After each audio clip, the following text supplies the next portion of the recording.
Nikki Haley, you will see. From the river to the sea. Thank you very much, comrade. Dr. Ali Tahir is here, so right away we'd like to call him up. Please do give him a warm welcome.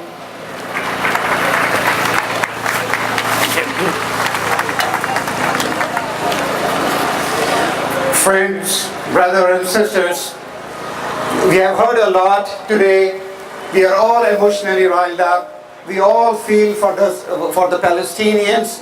And today, the AlQuds Day, not only is just for the Palestinians, for all the suppressed people, all the people who have been going through these atrocities in the world. Yeah. I would like to bring a few things about the people in Gaza. The people who have been kicked out of their original homelands from what is now the state of Israel. People who have been living as refugees in the Gaza Strip.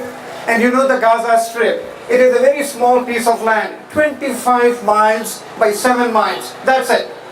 25 miles by 7 miles. You can imagine Toronto. If Gaza was in Toronto, if you superimpose Gaza on Toronto, it will be between the DVP and the 427. It will be between the Lake Shore and maybe DuPont or St. Clair. That's it. That's all it is. And 2 million people have been imprisoned there. 2 million people. On 3 sides, there are barbed wires, watchtowers, soldiers armed to the teeth, with armored vehicles, ready to shoot. Ready to shoot even if you approach the fence. On the one side, which is the sea, it is again blockaded by Israeli gunboats that would not allow anything beyond a certain limit, and then you can't even do your own fishing. Now just imagine Toronto, 2 million people living in this area. Now in this area, there is no electricity. The electricity will come only for 3 to 5 hours in 24 hours. That's all. Can you imagine us living in that situation? The water that people have, 90% of the water that people have is not safe. So 9 out of 10 people do not have access to safe water. The sewage that collects there, just imagine this, the degree of sanitation. The sewage that collects there is thrown into the sea. Just imagine the sewage for 2 million people, almost 2 million people, maybe 1.8 to be exact, is dumped into the Lake Ontario, right on the island, Central Island, and in the Humber Bay and all that. The sewage that goes there cannot be treated because they do not have facilities to treat it, or minimally treated. So all the filth goes in there. And this is the state of the people that are living there. Education, you can imagine, nothing there, nothing there. The schools run on double shifts or triple shifts, no electricity.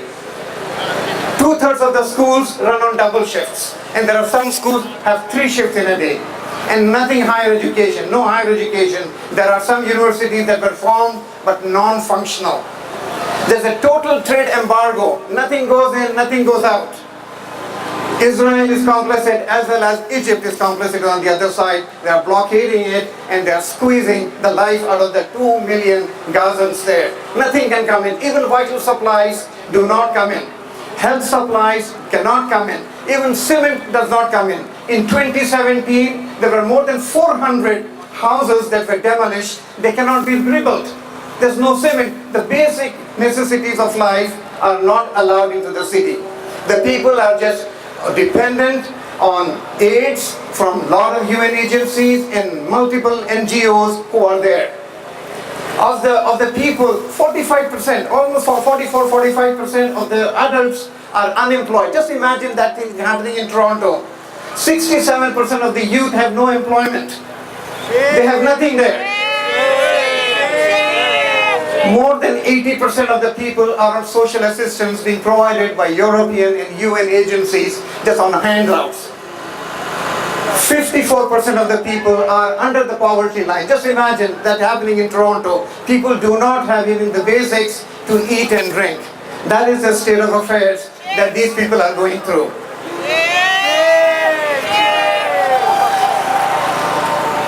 Friends, brothers and sisters, the occupiers, the blockaders have lost all morality.